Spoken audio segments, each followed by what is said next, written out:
I'm delighted to be here this morning to share some of my thoughts, ideas, experiences and concepts. So it's been a long journey. I became a student of anthropomaximology. I don't know how many of you know this word, anthropomaximology? Okay, it's a study of higher potential of human beings. So, all medical students, I love using some of these jargon words which everybody doesn't know.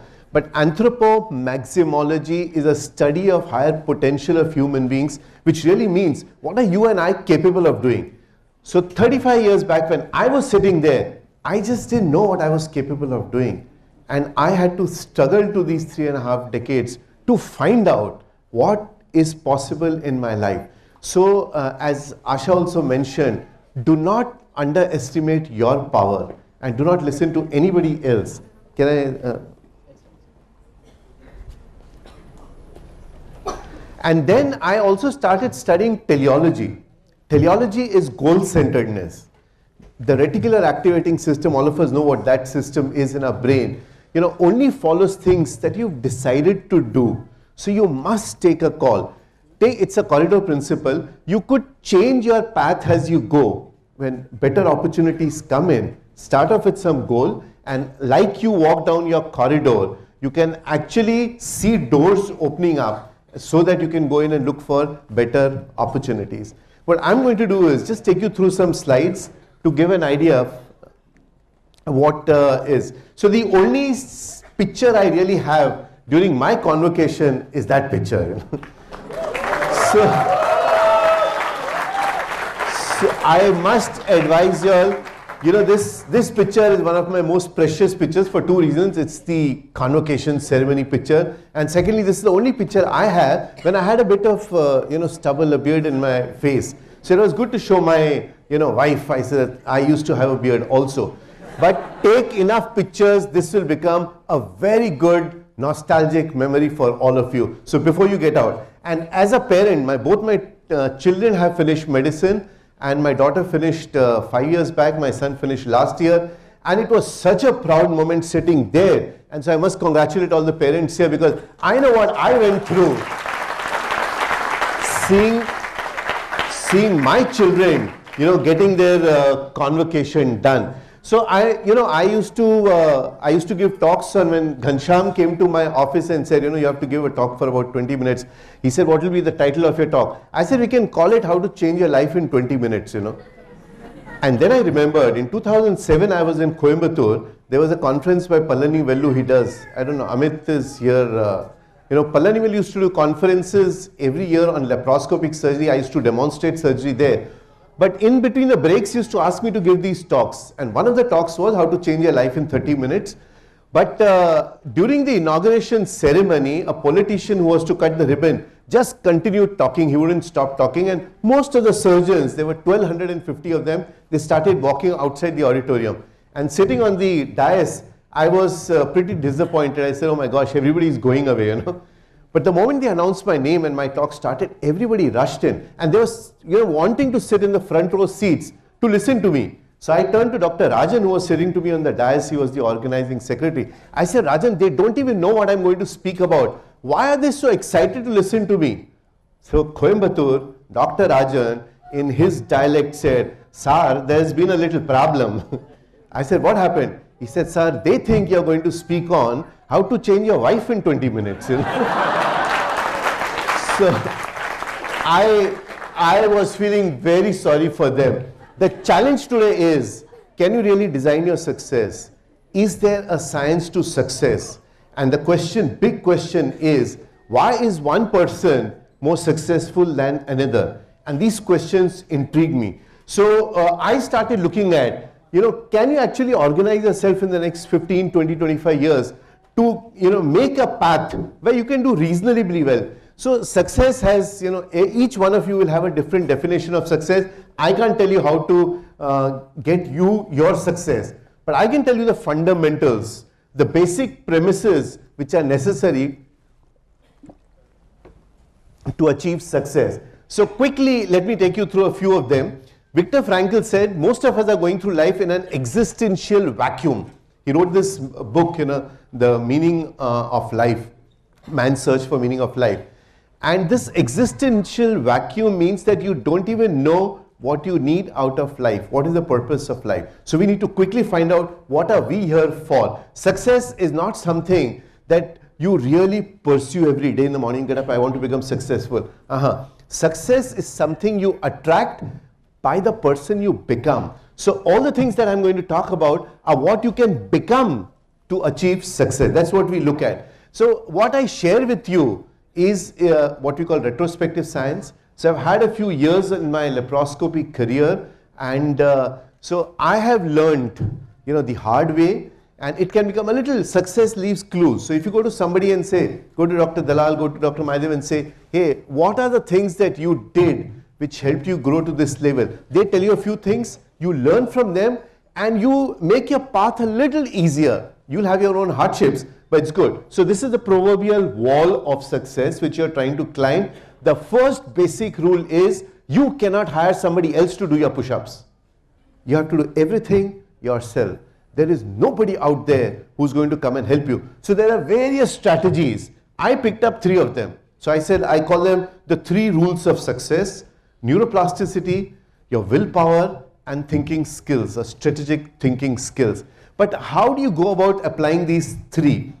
Bill Gates said this. He said, the only factory asset you need to do well in life is your imagination, your ideas. That's it. So never ever complain that I don't have enough resources, my parents don't know anybody, I come from a simple background. Because in 1991, when I wanted to go and learn, I had resigned as a lecturer from this hospital.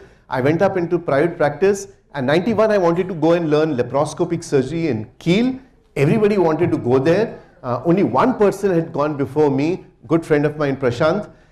And I asked Prashant, how do I go? He said, buy a ticket, Bombay, London, London, Hamburg. From Hamburg, take a bus and go to Kiel. And I got a letter of invitation. The problem started with, I didn't have money to buy my air ticket from Bombay, London, London, Hamburg and back. So I kept thinking of what to do. I went to my parents. My father was a school teacher. So I asked him, I said, hey, I need to go for training in laparoscopy. He said, son, you'll have to organize for your money yourself. So guess what I did? The only possession that I had, and I used to use this to come to Nair Hospital every single day, was my Bullet, a Royal Enfield. I loved that bike. That's my daughter, who was, I think 3 or 4 years, 6 years old at that time. And she used to love the bike also. I went ahead and sold off this bike. I said, okay, let me get my resource organized. So I got about 18,500 for it. That time this costed 20,000. I sold it for 18. I bought my ticket, went there, got my training, basic training done, met some people in London, then got a clinical fellowship in London, 1993-94. So everything followed after what I did with my motorcycle. So please never ever complain that I don't have resources, I don't have money. There are 3 excuses all of us keep using. I'm not good enough, so my talent is not very good and I'm an ordinary average student, or I don't have the time, or I don't have the money. 3 excuses, never ever let them get into your way of climbing higher in life. So take responsibility. I'm going to come to the 3 rules, but the first basic thing is, I love this book. It says, God does not play dice with human beings. So the genetic makeup, the 20,640 genes that you have in your 23 pairs of chromosomes, is the same for everybody. All of us have got the same kind of genes. How we utilize these genes is the most important thing. You think this guy is going to decide how successful you're going to become in your life? How many of us believe that this guy will help you out? I was in Allahabad for a conference and we went to see that Sangam. Anybody seen Sangam? Ganga, Jamna, Saraswati, where all of these rivers come and meet. So they take you there, and this guy said, Saab, kuch paise de do, aapka bhavishya batayenge, And I was intrigued. I said, how is this guy going to tell me how many fibroid surgeries I'm going to do next month, How is this guy going to tell me how many hysterectomies I will do? The question is, none of these people can help you. When we went a little ahead, they, put us into a boat, and there are some of my colleagues who were there. And they said, if you take this boat for investment of $15, and you put it at the junction where Ganga and Jamuna meet, all your wishes will be fulfilled, So if you have goals in life, let me tell you, go to Allahabad. All your goals will be fulfilled. So $15 investment. I was intelligence, gynecologists are smart people. So I got 2 of them. I have 2 goals, so let me put 2 of these there. But how many of us really believe that these people are going to help us become successful in life? Or this guy, or this guy. Nobody is coming to your rescue to help you succeed in life. You have to take care of yourself. So stop all excuses. I think any excuse that you may have to, which you think is preventing you from getting ahead, stop criticizing people, stop blaming people. That this guy did not want me to succeed in life. I run a lot. I've run the marathon several times. And when I go to Juhu Beach to run, there is that aeroplane garden and Linking Road ka junction, if any of you live in the suburbs there, So at that signal, there are small boys who come in and who want to sell you something. And one day I put my window down and I asked him, I said, ये क्या है? He said, साहब एक खरीद लो and आपका भविष्य बदल जाएगा, आपको कोई तकलीफ नहीं आएगी, कोई problem life में नहीं होएगी. So what was that? I bought it. I said, it costed me 2 rupees. And that was this. And I said, if an investment of 2 rupees can help me succeed in life, why not pick it up, And I said, if I sit in my consulting, maybe I'll be better at diagnosing problems. Or if I go into the operation theatre, I may become better at doing my laparoscopic surgeries, When I was going to drive off, this guy said, "Saab, ek aur le lo na." I said, "Ek aur ka kya karunga?" He said, "Saab, pichu bhi laga lena." So I put a one behind also. Or you think if I get several of them and go into my operation theatre, I will not damage ureters, bladders, bowel injuries, and nothing, because I am protected, I think we must get out of these and believe in reality. What is really going to help us? You think this is going to help I asked the gas attendant, I said, ye yahan kyun lagaya? Because I get interested. I tell you, I get charged whenever I see somebody on the road with nimbu and mirchi. I said, oh my gosh, this is fantastic. I said, ye yahan kyun lagaya hua hai? And you know what he said? He said, "Sahab, yahan aag ka khatra hai na, to ye lagane se aag nahi lagegi." I said, put in some fire extinguisher, not nimbu mirchi. This is not going to help. So get your priorities right. And it's internationally. So this one is in Istanbul, where they give you this and they say, take care of everything. I say we must become real. This guy is an astrologer. So if we believe that, whatever is written in our destiny will come true. Somebody said beautifully, he said, हाथों की लकीरों पर कभी यकीन न करना. हाथों की लकीरों पर कभी यकीन न करना, क्योंकि तकदीर उनकी भी होती है जिनके हाथ नहीं होते.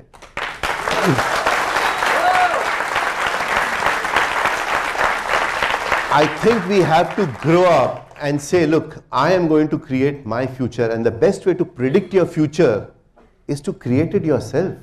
Nobody else is going to help you do that. So quickly, neuroplasticity is learning, and there are only two kinds of people in this world: learners and those people outside who are non-learners. So we must remember that. Become a learner. Every successful person, you speak to him for 2 minutes and you get to know that this guy is a learner. He asks a lot of questions, So keep learning. Now, learning is a couple of things. So this man, we met him at a Center of Excellence for Minimum Access Surgery training program. He is a learner. He asked so many questions about 3-dimensional laparoscopy, and I was surprised. I said, how should he be interested in 3-dimensional laparoscopy? But he wanted to know. So I think we must pick up learning. Okay, so can I have a little bit of light here? How many of you can do this? I'm going to do a simple thing. If you can do it, please raise your hand. If you cannot do it, keep your hands down. How many of you can do this? Please raise your hand and keep your hand up. Let me see Nairite squats. How many of you are good? All you need to do is throw this from here and catch here. How many of you can do? Hey, what is happening to all these MBBS students here, or interns now? Keep your hand up, because I'm going to do the next step. If you can do it, continue to keep your hand up. If you cannot do it, professors are allowed to put their hands up. Dr. Suryavansh, we are learners, If you can do the next step, continue to keep your hand up. If you can't do it, put your hand down. So how many of you can do this? If you can do, continue to keep your hand up. Nairites, come on. Ghansham is watching. All the hands down. I see 1, 2, 3, 4. Some more hands. Parents are also allowed to put your hands up. If you can do the third step, continue to put your hand up. If you cannot do it, put your hand down. How many of you can do this? So, yeah, let me see how many hands up. 1. Anybody else? People on the top are also allowed to put their hands up. 2. Fantastic. Any girl? No, there are 2 guys here. Come up on stage. Come quickly.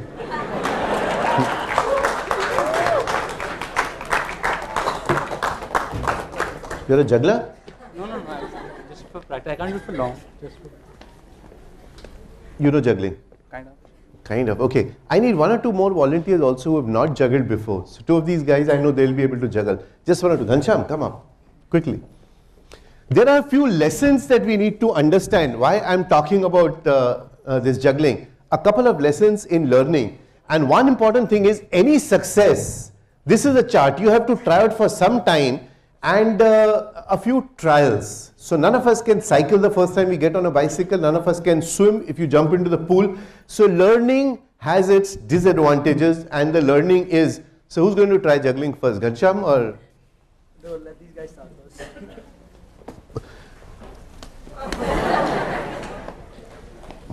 A few lessons learned quickly, keep observing, okay? So this guy, what's your name? So Balram.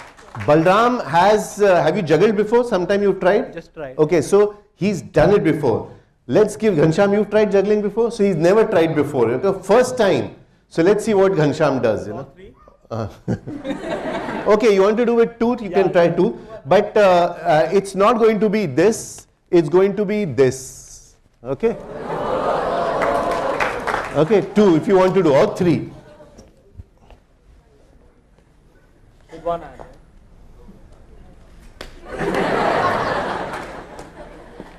So what happens is, Ghansham, just go on the side a little. Every time you do something for the first time, you're going to fail. Never worry about this kind of failure because it's going to be a problem. Next, who's going to do next? These are 2 jugglers. So it doesn't work, isn't it? So whether you're doing laparoscopy or general surgery, anything, it's not going to work if you follow that rule. Yeah, anybody else, Balram, you want to do with 1 more? So you can actually do this, the light is very little here. And you can do this with the left. I'm a right-handed person, so, and then you can do this.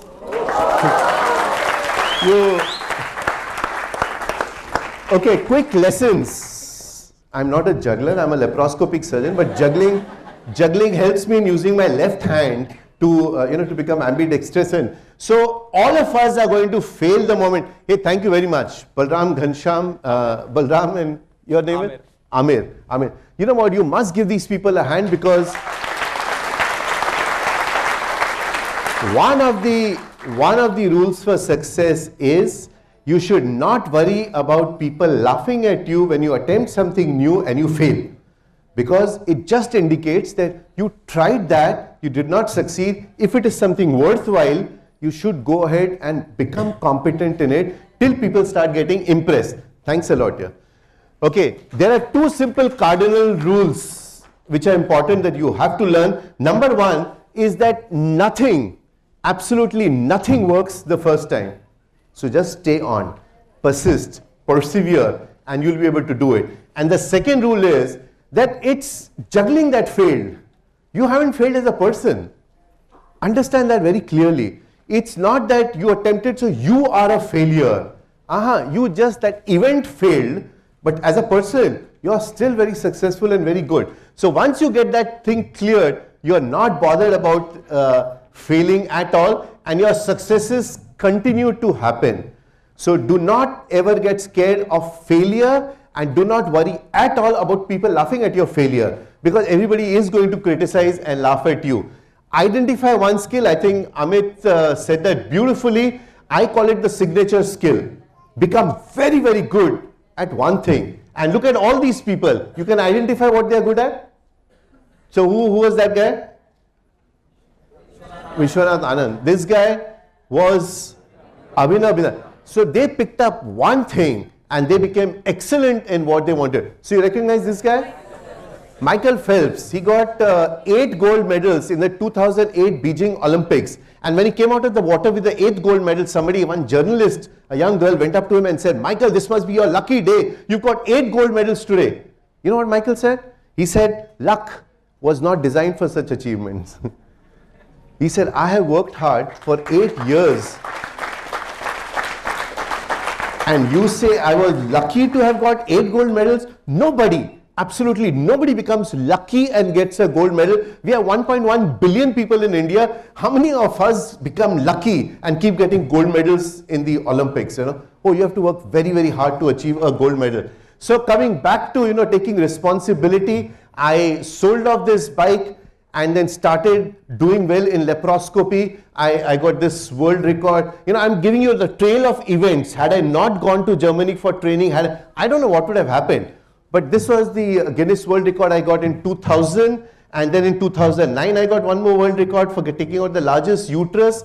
And then we started 3D laparoscopies. I was one of the first few people. It all started with that one decision I took that, hey, motorcycle hai, I can always buy another motorcycle. And then I finally did that on 10th of January. So one of my friends who was the former dean of this hospital, Sanjay Oak, he said, Rakesh, you keep giving these lectures, ek motorcycle kharid dalna, khade rakh dena. So last month, 10th of January, I went and picked up a bullet again. How many of you have ridden a bullet? The sound of that bike, it used to haunt me, thak, thak, thak, at a signal. So I used to be in my car, and at every signal somebody came on a bullet, I would look at the bike and say, bullet hai, And I bought a 500cc bullet now. I think quickly self-control is now said, your ability to delay gratification and self-control is a more important parameter than IQ. It was amazing to read that in one of the research studies. So we must get I will, I won't and I want phenomena, because there are centers in the brain. I will exercise, I won't eat cupcakes, and I want to become healthy. Now you can start applying that principle for everything. I'm going to rush in because I have a few minutes more only. So you have to get a little balance. I don't know how many of you recognize this guy? The other swimmer who had got 1972 Munich Olympics, who got 7 gold medals. His record was only broken by Michael Phelps. Yes, Mark Spitz got 7 gold medals, and he said, the most important tool for success is the belief that you can succeed. So get out into the outer world and believe that you are going to do very well. And like I mentioned, Nairites are going to do well. Please take it. Don't ignore these things. They are absolutely necessary for maintaining a good willpower. That will help you. So I run the marathons also. I've run the 4 full marathons. A few lessons that I learned running the marathon. And one of them was, I always ran with air pressure. Nike has those, Adidas, Nike have got those air cushion shoes and all. Expensive shoes. I would go out and buy those and all and say, I can run on concrete roads of Mumbai because of my shoes, until I saw this guy running bare feet. He ran 21 kilometers. He was less than 18 years old. I was impressed. I said, wow. Then this guy, Birje, ran the 42 kilometers bare feet. And I learned a lesson. I said, we must never complain of what you have and what you don't have. If you are motivated, you should be able to do that. This guy is blind. If you notice very carefully, he's got a little thread there, and this man is the pacer. So he's actually helping him run. He ran the entire. So when one of the races, I was behind this guy, and my motivation was looking at this guy and saying, oh my gosh, if this guy is blind and he's running, all I need to do is just follow him, Just keep running after him. And normally I would slow down, walk a little and then run. But with this guy running in front of me, the motivation was phenomenal. So get inspired by people. Let somebody, get you a little ahead in life with inspiration. But interesting thing was that this was one of my best scores that I had. 4 hours, 47 minutes and 35 seconds. This was 2005. My only problem was my overall ranking was 184. And amongst the male ranking was 150. That means 34 women were running ahead of me. I just couldn't digest that. So I worked harder on myself.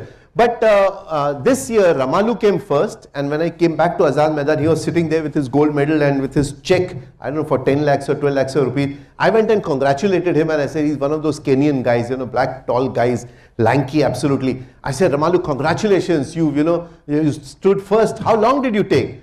So he looked at it, he said 2 hours, 9 minutes and some seconds, And I looked at my certificate. I said, oh my gosh, 4 hours. So he casually asked me, and how much time did you take? I said, I took 4 hours, 47 minutes and 35 seconds. So he sat up a little. He said, you mean you were running for 4 hours and 47 minutes? I can never do that.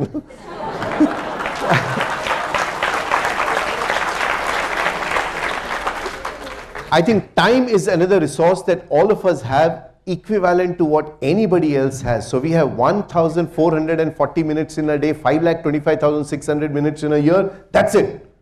Anybody else also has the same time, isn't it? It's how you utilize the time that really decide how successful you are going to become. A couple of things on thinking. I think your thoughts are controlling your life, and you control your thoughts.